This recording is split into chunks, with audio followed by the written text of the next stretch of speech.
dalam mengambil keputusan dia selalu melihat dengan data, ya, dengan data. Jadi tidak hanya ngomong aja, tapi dia harus memutuskan suatu dengan data yang ada. Dia selalu ingin meningkatkan diri, untuk lebih meningkat karirnya.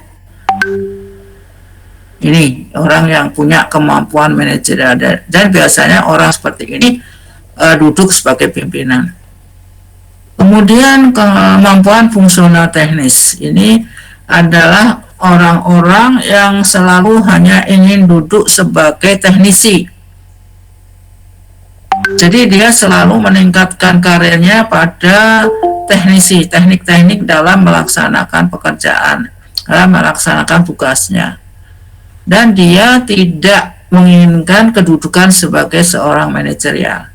Ya, jadi kemampuan fungsional teknis ini adalah orang-orang yang tidak ingin menduduki suatu tingkatan manajerial, tapi dia meningkatkan diri untuk meningkatkan bakat yang dipunyainya, bakat teknisnya. Jadi orang-orang tersebut biasanya orang lapangan, ya, dia suka menciptakan suatu atau mengerjakan suatu seperti kontraktor atau, ya, pekerja-pekerja seperti itu.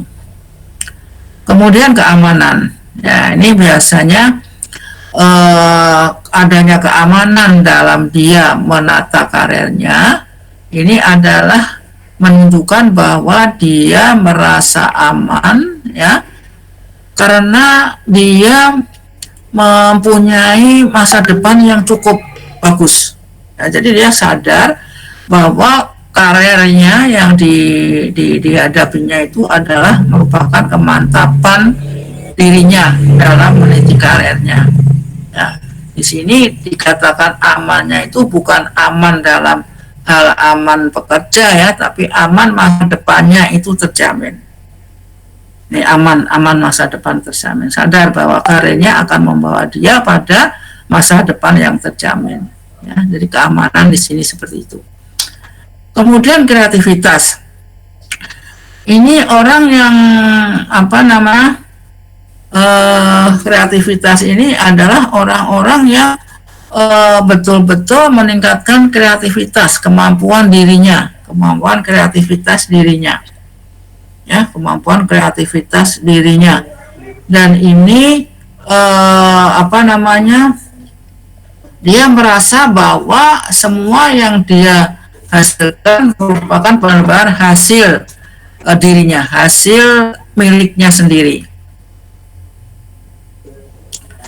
Jadi dia seperti seolah-olah dia ingin jadi bos, ya. Jadi untuk menata karir diri, kreativitas untuk menata karirnya itu.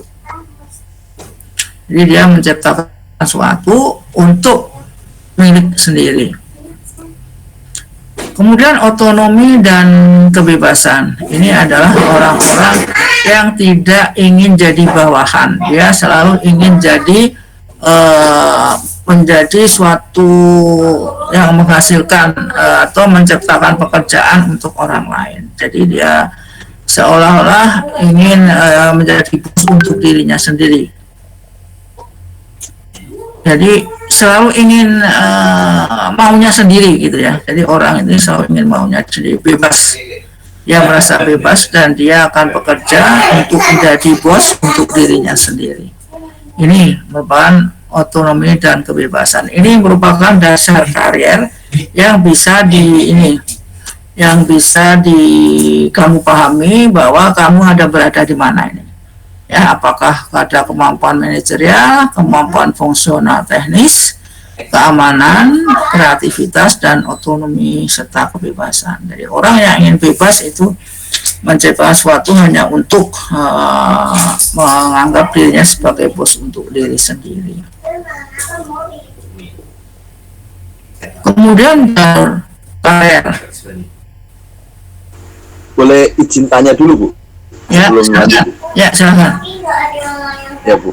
Kalau untuk bedanya dorongan upgrade diri di manajerial sama teknis itu terkait bidangnya, ya, Bu, ya? atau bagaimana Bu perbedaannya? Kemampuan manajerial dan kemampuan sama apa? Sama satu lagi untuk yang keamanan itu berarti lebih kayak rasa jaminan bahwa posisi yang dia kerjaan saat ini itu sudah cukup aman dan dia nggak mau pindah ke yang lain gitu ya Bu ya, zona aman gitu ya Bu ya. Ya, jadi masa depan terjamin gitu, masa depannya terjamin. Dia sudah yakin bahwa dia bekerja situ itu mantap karena masa depannya terjamin. Ya, misalnya ada pensiun yang cukup lumayan gitulah. Jadi sebenarnya aman ini kan karena kalau bekerja di swasta itu ya diberi pesangon, tapi kan pesangon dalam jumlah besar sekali terima, tapi dia kalau nggak bisa menggunakan untuk investasi ya habis kan. Nah kalau pegawai yang pegawai negeri lah contohnya ya, dapat pensiun, dia sampai dia mati, kemudian istri, anaknya juga masih dapat. Ini dia merasa aman walaupun sedikit, walaupun pendapatannya sedikit, pensiun yang didapat juga sedikit. Cukup. Dan selalu orang itu nggak pernah merasa cukup ya, nggak pernah merasa puas ya. Tapi kalau di swasta itu pesangonnya besar. Tapi tergantung sama orangnya, bisa menggunakan nggak dia pesangon itu. Misalnya dia berbisnis ya, gitu.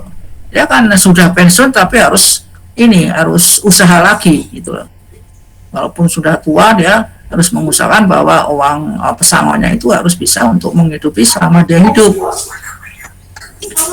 Kalau kemampuan teknis, fungsional teknis ini memang orang itu memang punya seperti itu ya, punya kemampuan atau punya keinginan atau punya bakat seperti itu.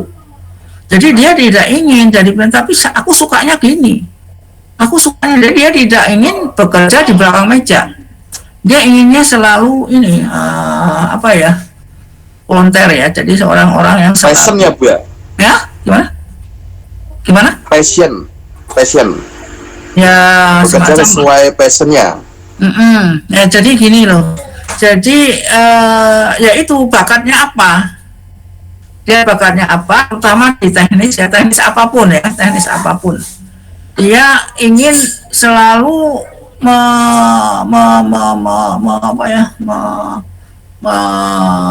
mencetuskan bakatnya itu untuk terus gitu loh. Jadi jangan sampai bakat itu sampai hari ini aja ya, kemudian dia terutama untuk teknis ya, pekerjaan teknis ini dia sukanya di lapangan, biasanya orang lapangan dia ini, dan dia tidak ingin duduk sebagai seorang manajer di sini. Itu ada orang seperti itu, tidak suka dia diatur ya, dia diatur tidak suka, ada sesuatu yang membuat dia harus menjabat, itu juga dia tidak akan suka. Nah, kalau kemampuan manajer ini memang orang bakatnya sudah bakat leader ya, bakat memimpin. Jadi dia itu selalu kalau memutuskan sesuatu dengan melihat adanya data dulu, tidak secepat mengambil keputusan. Ada berita yang tidak baik, jika tidak mengambil keputusan langsung, tapi dia cari data, benar nggak itu ya, dan dia bisa menekan kemampuannya. Dia punya kemampuan menekan emosionalnya, jadi dia tidak cepat marah, kemudian dalam mengambil keputusan juga tidak emosional. Ini orang-orang seperti ini adalah bakat dalam menjadi pimpinan. Yang mana lagi Mas tadi? Halo? Sudah Ibu, sudah terjawab. Sudah. Halo ya. Terima kasih Bu. Ya, sama-sama. Kemudian kalau kita lihat jalur karier ini, ya, kan biasanya yang tradisional ini jalur karier dari bawah ke atas ya, dimana dinilai dari beberapa kinerjanya, ya, kemajuan kerjanya, produktivitasnya, kemudian tahapan itu dilaluinya. Nah ini biasa ya, jalur karir tradisional itu dari 1A ke 1B itu gitu ya, tradisional. Tapi kalau jalur karir jaringan ini merupakan bentuk antara vertikal ya, vertikal ke horizontal, bisa vertikal kemudian dia naik ke vertikal dari kepala seksi menjadi kepala bagian, kemudian kepala bagian A bisa pindah kepala bagian B gitu. Jadi ini jaringan itu dalam bentuk vertikal kemudian horizontal. Jadi ini ada promosi yang sifatnya vertikal ya, seperti karier tradisional ini vertikal ya. Kemudian dalam vertikal itu dia mengalami kesempatan untuk menduduki jabatan yang horizontal, setingkat tapi beda bagian. Misalnya tadinya bagian pemasaran, kemudian jadi bagian keuangan, tapi masih dalam satu jenjang. Aja anak Om salam. Oh ya, sebentar ya.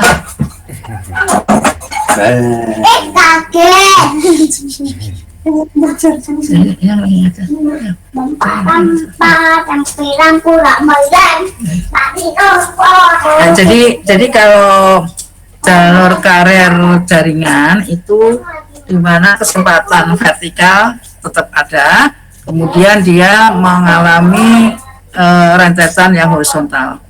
Jadi dia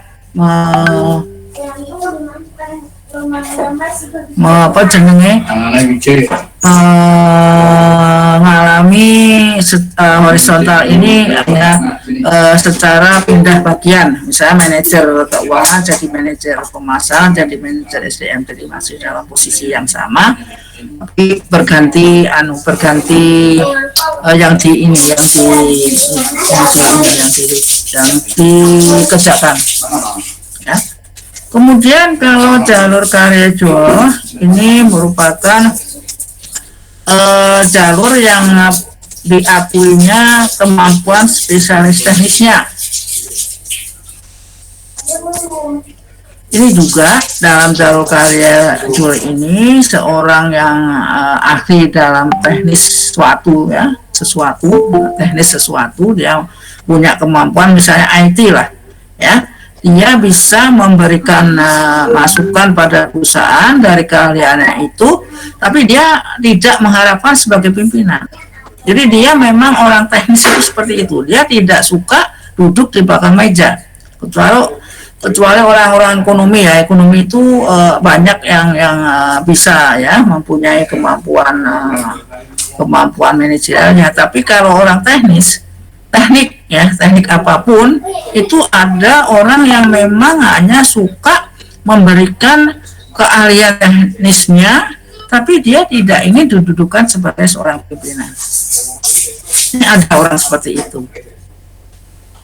Karena orang-orang seperti itu memang ya lapangan sukanya, dia tidak menghendaki dia diangkat sebagai seorang, walaupun dia keahliannya bagus, bisa diharapkan ya jadi pimpinan, tapi dia nggak mau. Memang ada orang seperti itu ya. Jadi kalau kamu jadi pimpinan menghadapi orang-orang seperti ini, memang harus kita waspada ya, tahu bahwa dia sebenarnya ingin memberikan keahliannya, tapi dia tidak ingin diberi kedudukan sebagai seorang.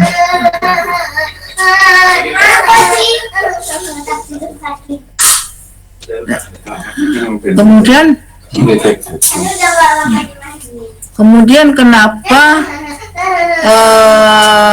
berencana karir ini perlu direncanakan. Jadi seorang pekerja, seorang karyawan itu harus pada waktu masuk bekerja itu sudah merencanakan karirnya, itu paling bagus. Kapan kamu mau jadi ini, karena kedudukan itu harus diikutin kualifikasinya ya. Nah, kenapa ada perencanaan karir ini? Karena bisa meningkatkan perputaran karyawannya. Karena apa? Karena mereka didukung oleh pimpinan untuk karirnya. Jadi pimpinan itu harus tahu bahwa mana orang yang mau meningkatkan karir atau memang mampu untuk meningkatkan karir itu harus didukung. Kadang-kadang kantor itu ya banyak orang, tapi tidak banyak yang pokok aku kerja ini karepmu mau angkat orang karep, tapi ada beberapa yang memang melakukan perencanaan karirnya betul-betul. Dalam waktu 2 tahun saya harus naik ini. Nah, untuk naik ini apa yang harus saya penuhi? Nah, kriteria apa untuk menduduki jabatan ini? Maka itu diusahakan untuk dia capai. Kalau sekedar aja kerja kemudian ya wes aku memang begini adanya, ya, enggak. Kalau memang itu dibutuhkan kamu harus sekolah lagi, kamu harus memberikan mempunyai keterampilan apa, kamu harus kursus, ya kamu harus lakukan itu. Kalau memang kamu sudah merencanakan karir sejak awal waktu masuk, ya jadi tidak sekedar kamu masuk aja ya, tapi sudah punya rencana untuk karir. Nah, karena dukungan dari pimpinan karyawan yang termotivasi untuk berkarir, maka ini akan mendorong semangat kerja yang betul-betul bagus ya. Jadi bisa merupakan motivasi bagi karyawan untuk mereka yang mau meningkatkan karirnya. Dan juga perusahaan atau organisasi itu tidak harus mencari orang luar yang punya suatu keahlian, tapi dia sudah punya dalam organisasi itu mereka-mereka yang sudah meningkatkan karirnya. Jadi kebutuhan organisasi akan orang-orang yang dibutuhkan sesuai dengan bidangnya itu sudah punya, karena mereka masing-masing sudah merencanakan atau meningkatkan karirnya sesuai dengan kebutuhan perusahaan. Jadi memang untuk meningkatkan karir ya, perencanaan karir itu dan meningkatkan karir itu harus sesuai dengan kebutuhan dari perusahaan.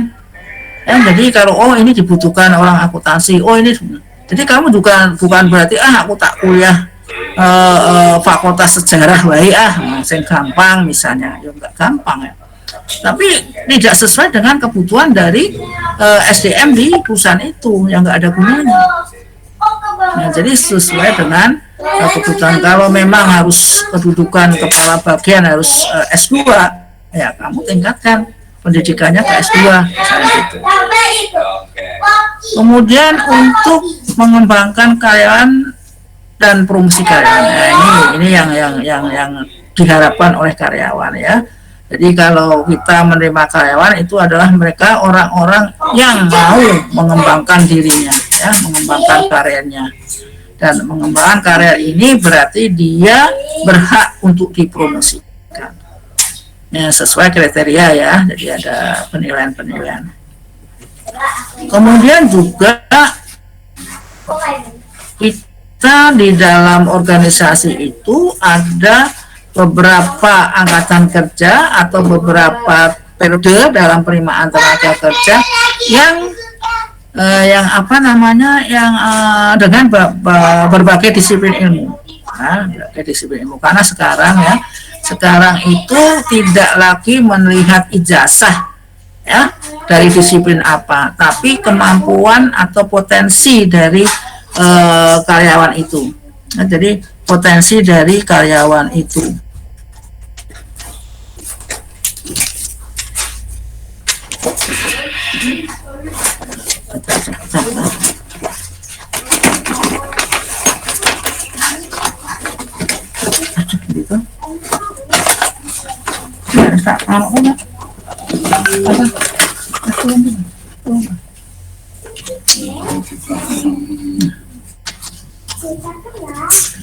Kemudian juga jadi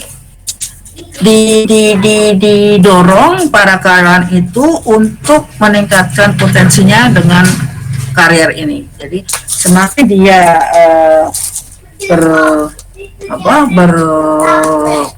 berpendidikan ya, meningkatkan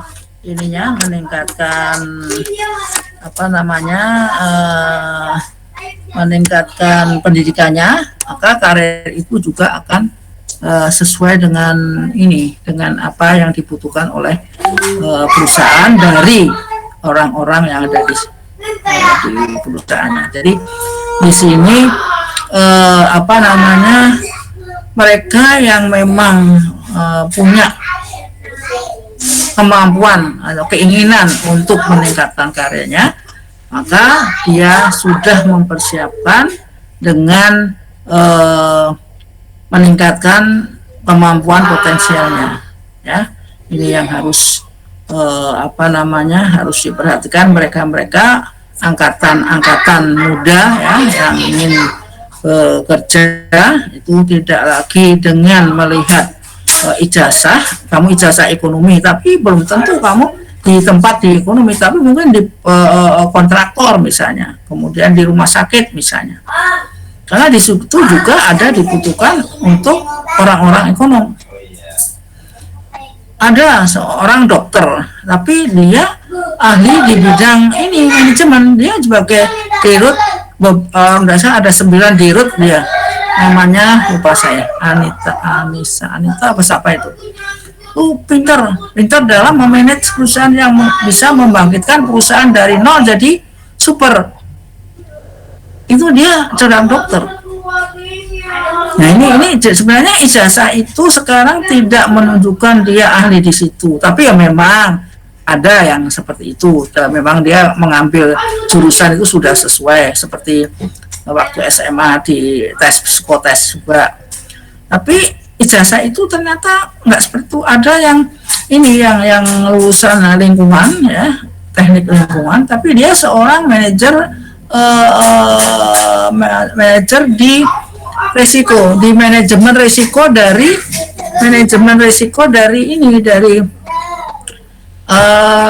suatu bank BNI sana. Nah, jadi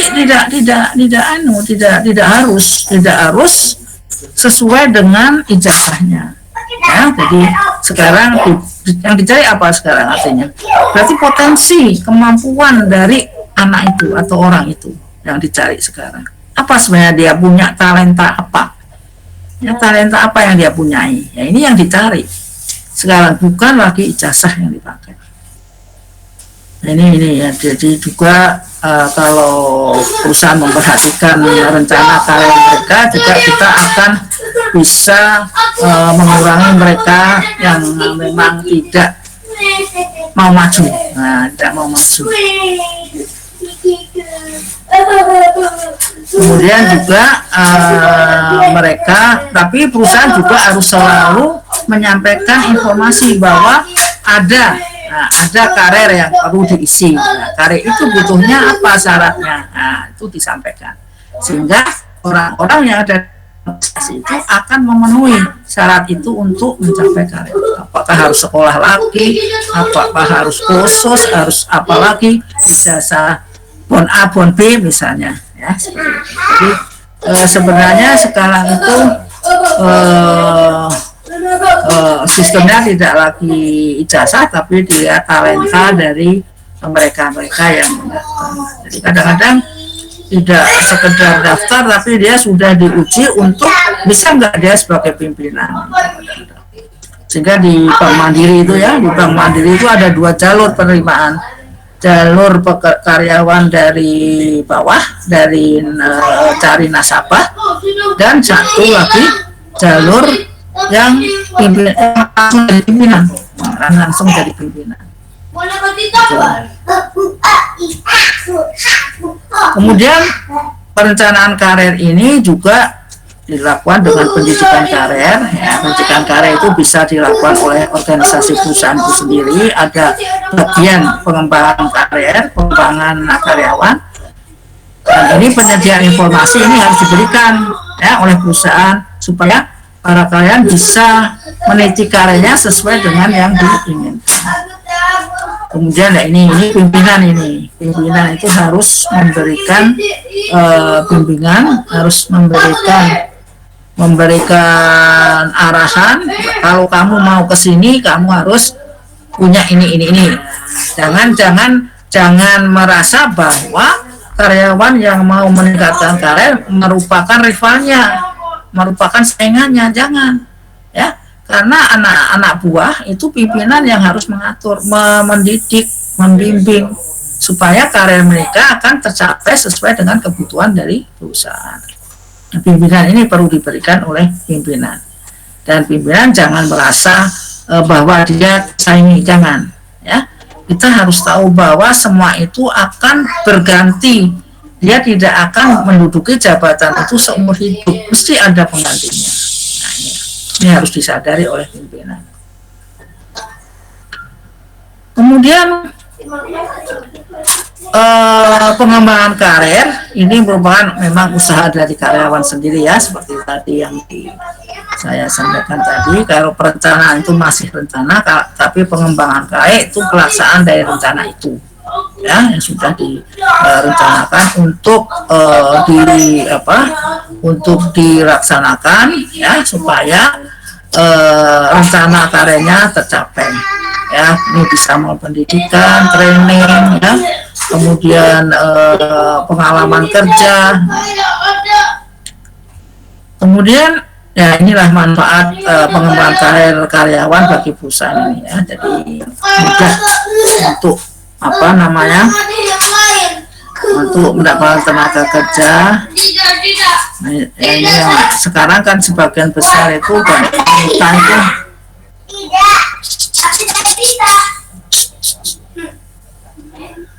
jadi untuk wanita sekarang terus terang ya, lebih mungkin lebih teliti ya, itu lebih teliti dan lebih tenanan gitu ya. Itu banyak yang malah jadi pimpinan sekarang ya. Oleh karena itu kaum bapak-bapak ya, saya harap untuk jangan terkalahkan prestasinya dari wanita, walaupun gender ya, walaupun memang itu bisa, tapi juga harus paham bahwa di kantor dia seorang pimpinan, tapi di rumah dia adalah seorang istri. Itu harus tahu ya. Jadi jangan kulino di kantor merintah karyawan, di rumah suaminya diperintah, itu nggak benar ya, nggak benar.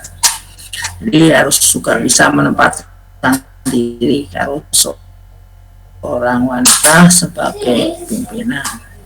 Dan malah kadang-kadang memang wanita karir itu betul-betul tenanan lebar karir, sampai kadang-kadang malah tidak berkeluarga, kadang-kadang seperti itu. Nah, kemudian bagi karyawan sangat penting juga di sini, karena bisa merupakan tantangan bagi mereka untuk semakin berkembang ya. Mungkin antar satu karyawan dengan yang lain saling berkompetensi misalnya ya. Jadi tantangan-tantangan ini yang harus diperhatikan. Nah, ini yang akan saya sampaikan, ini karir P2 ini ya, karena karir P2 ini kondisi seorang yang sudah mentok ya, jadi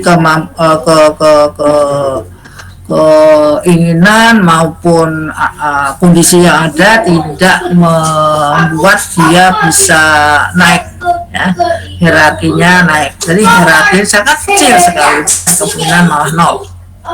Ini yang disebut dengan karir P2. Kemudian juga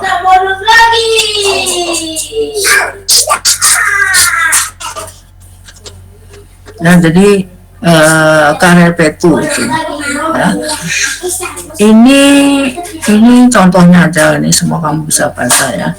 Kalau objektif itu kondisi posisinya, jobnya, tapi kalau subjektif itu dia sudah merasa ya, sudah merasa tidak ingin atau kecil kemungkinan dia untuk dipromosikan. Nah, ini seperti ini contohnya, seperti ini. Ada penelitian dari yang saya bimbing inilah, yaitu dia meneliti tentang kinerja dari ini pelatihan ya, pemberian pelatihan itu bukan meningkatkan hasilnya, tidak meningkatkan kinerja, tapi malah menurunkan. Saya kaget loh, kok seperti itu. Coba observasi, saya bilang. Saya suruh melakukan pengamatan, dia lihat apa sih kok terjadi seperti itu ya. Ternyata ternyata bahwa mereka yang menjawab tidak atau tidak suka lagi untuk dipromosikan atau tidak suka lagi untuk meningkatkan karirnya karena dia sudah mendekati pensiun. Jadi saya 1 tahun lagi pensiun, ngapain aku berkarier gitu. Jadi sebagian peserta atau sebagian di kantor itu sudah hampir pensiun. Jadi mereka kondisinya pada karir itu semua, ya, mentok karena kemampuan sendiri dan karena kondisi objektif. Memang sudah tidak ada posisi lagi. Tapi yang subjektif ini, yang dia sudah memang sudah ngokro ya, mungkin saya udah nggak usah saya berkarir gitu, tinggal setahun lagi pensiun aja kok. Ini yang menyebabkan terjadinya karir itu. Kemudian ini karir itu juga hierarkis ini ya, struktural, dan karir job content ini juga sebagai contoh macamnya. Karena karir itu yang job content ini karena dia sudah tidak merasa ada lawannya lagi, tidak lagi ada yang bisa menyaingi dia. Jadi dia tidak tertantang untuk berkarya lebih naik lagi. Ini yang banyak terjadi karena mereka sudah merasa yang paling gitu ya. Udahlah, aku sudah sampai sini aja. Saya udah cukup, udah banyak pengabdian saya misalnya. Ini sebenarnya tidak baik. Tapi kalau memang hanya tinggal 1 tahun dia berusaha ya, tapi ya memang waktunya sudah selesai dia bekerja. Kalau karier hierarki itu memang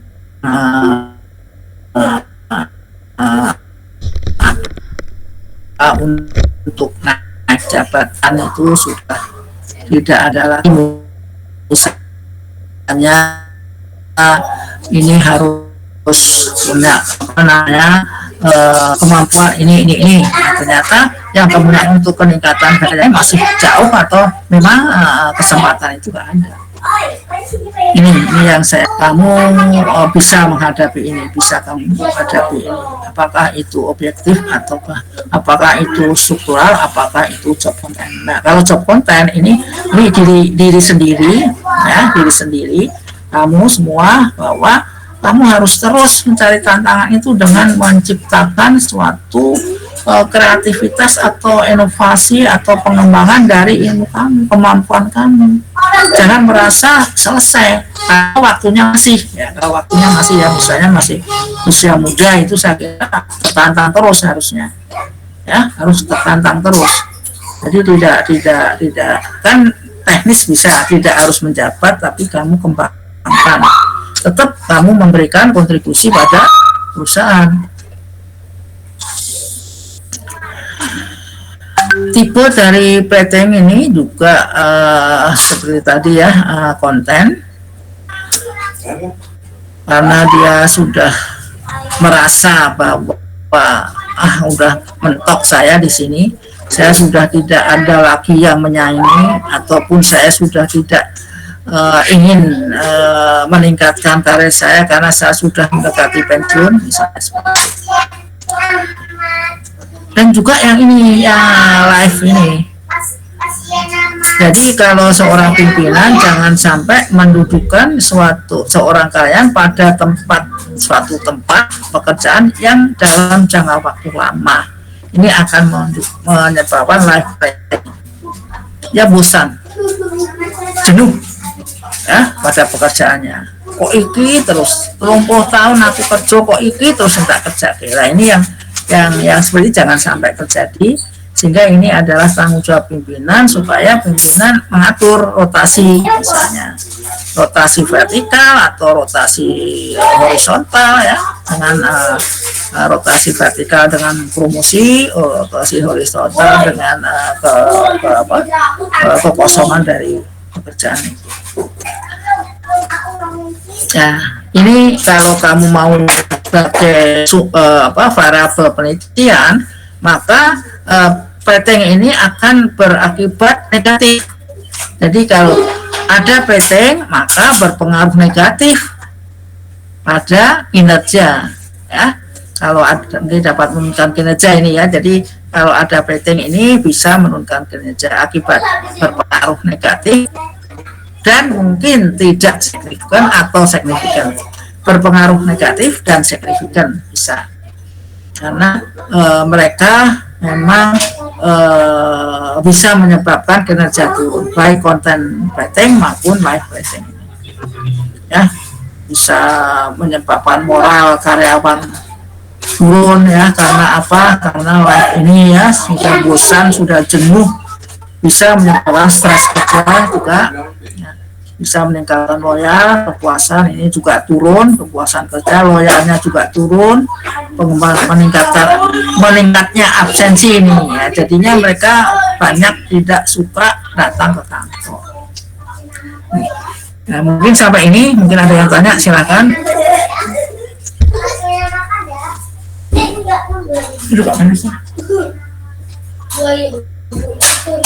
Ya, mungkin ada yang tanya, silakan. Ini bisa kamu ambil sebagai variabel penelitian kalau kamu mau menilai bagaimana karier seorang ini dalam rating ini. Ini negatif nih, ya, efeknya negatif. Semua negatifnya.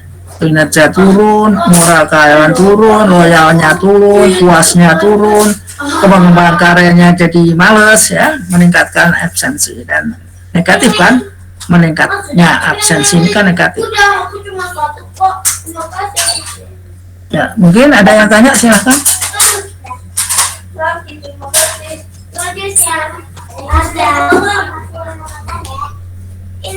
Ya, mungkin ada yang tanya, silahkan. Halo, masih dengar suara saya? Masih ya? Silakan kalau mau tanya. Ya, maaf ini ramai karena saya ada di Jakarta, ya, di tempat cucu saya, jadi agak ramai nih. Ya, silakan. Karena ini semua nanti akan kamu hadapi deh di kerjaan, ya, pengembangan karir ini mesti. Ya, jadi kamu harus siapkan waktu mulai masuk kerja, ya itu kamu sudah harus tata itu sejak awal, sudah rencana karirmu sudah harus ada. Sehingga kamu pada saat perusahaan itu menyiapkan suatu promosi atau mengganti ya susunan dari struktur organisasinya, itu udah ada tersedia lah, sudah tersedia orang-orang yang sudah siap untuk menduduki jabatan.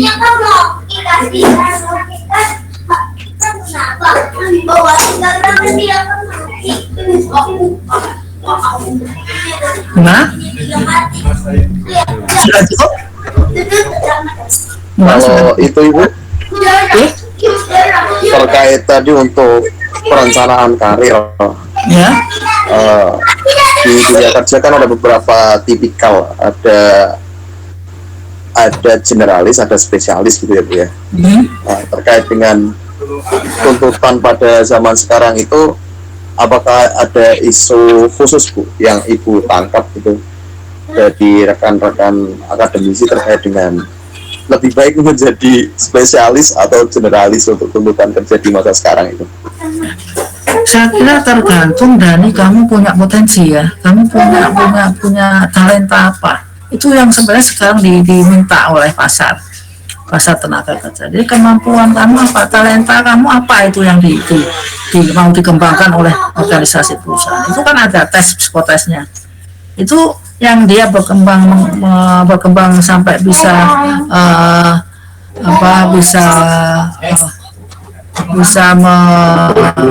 meningkatkan karir, itu biasanya sudah dites dalam psikotesnya. Seperti tadi di Mandiri tadi ya, ada yang jalur manajerial, ada yang cari nasabah, pekerja biasa. Dan jalur nasabah itu kalau dia dalam satu tahun tidak memenuhi target bisa dilepas. Tapi kalau jalur manajer dia dididik, dia disekolahkan lagi untuk menduduki pimpinan. Itu yang saya dengar di Mandiri itu. Jadi sekarang itu kondisinya bahwa kita menunjukkan kita itu apa kemampuan kita, jadi diri kita itu apa, potensi kita itu apa, itu yang harus diperhatikan.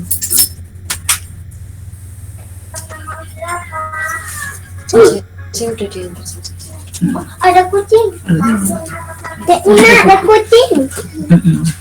Ya jadi itu.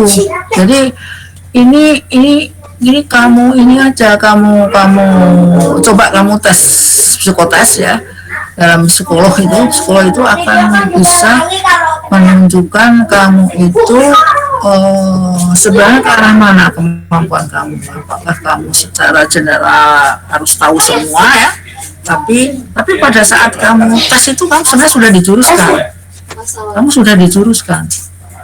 sudah dijuruskan untuk potensi kamu sebenarnya ya, potensi kamu itu di mana ya, talenta yang ada pada diri kamu itu didudukan di mana. Nah itu sudah dites psikotes itu akan dirusak. Seperti yang saya tahu di Mandiri itu, saya tahunya ya ini, kok itu ijazahnya itu kok bisa duduk di sana ya. Nah, yang dicari bukan ijazah, yang dicari kemampuan atau talenta atau bakat yang ada pada orang itu. Ini tidak lagi ini, karena juga pada waktu masuk ke mahasiswa, mereka juga tidak melihat dia punya kemampuan apa, kan hanya yang melu-melu tok, atau hanya saya kisah dibutuhkan tak mau begini gitu. Jadi tidak lagi seperti sekarang itu. Kalau tidak salah SMA sudah dites bakatnya, sudah dites mau kemana itu. Gitu Mas ya. Baik Ibu, terima kasih Bu Ya. Jadi makin penasaran Ibu bersama talent mapping dari masukan Ibu Ya, karena memang kamu harus paham ini Mulano, ini kan masuk di MSDM 1, tapi saya ini kalau nggak diberikan di MSDM 1 nanti nggak tahu nih anak-anak ini sekarang kondisinya seperti ini gitu. Kondisinya tidak lagi ijazah yang dilihat, tapi kemampuan bakat atau talenta dari masing-masing orang yang menduduki, yang mau cari pekerjaan. Jadi tidak lagi ijazah yang diperhatikan di sini. Ini kondisi sekarang seperti itu. Ya, jadi oleh karena itu penyusunan ekonomi ini diberi kemampuan lebih. Ya, ada apa itu kemarin itu nggak tahu tuh istilahnya apa itu, memberikan ini masukan untuk kemampuan tambahan itu. Kalau kamu banyak ngikutin webinar yang di fakultas, saya kira bisa banyak macam-macam itu. Banyak webinar yang dilakukan juga oleh mahasiswa. Ya, mahasiswa yang sudah tingkat hampir akhir itu dia lakukan, berani ngomong, berani menyampaikan ya. Ini ada yang bisa didapat mahasiswa fakultas ekonomi. Tapi sore nggak tahu ya, karena sore itu konotasinya itu kerja gitu loh. Jadi apakah bisa dia membagi waktu gitu loh. Kalau yang masih free itu ini bisa dia. Ini saya kemarin ada mahasiswa ikut bidik misi atau bidik misi itu untuk biaya kalau tidak salah ya. Itu sampai hampir separuh dari mahasiswa itu. Ya sudah, saya tetap jalan aja. Ya, jadi karena kalau enggak saya malah kehabisan waktu nanti. Itu Mas. Terima kasih Bu jawabannya Bu. Ya. Mungkin yang lain yang mau tanya silakan.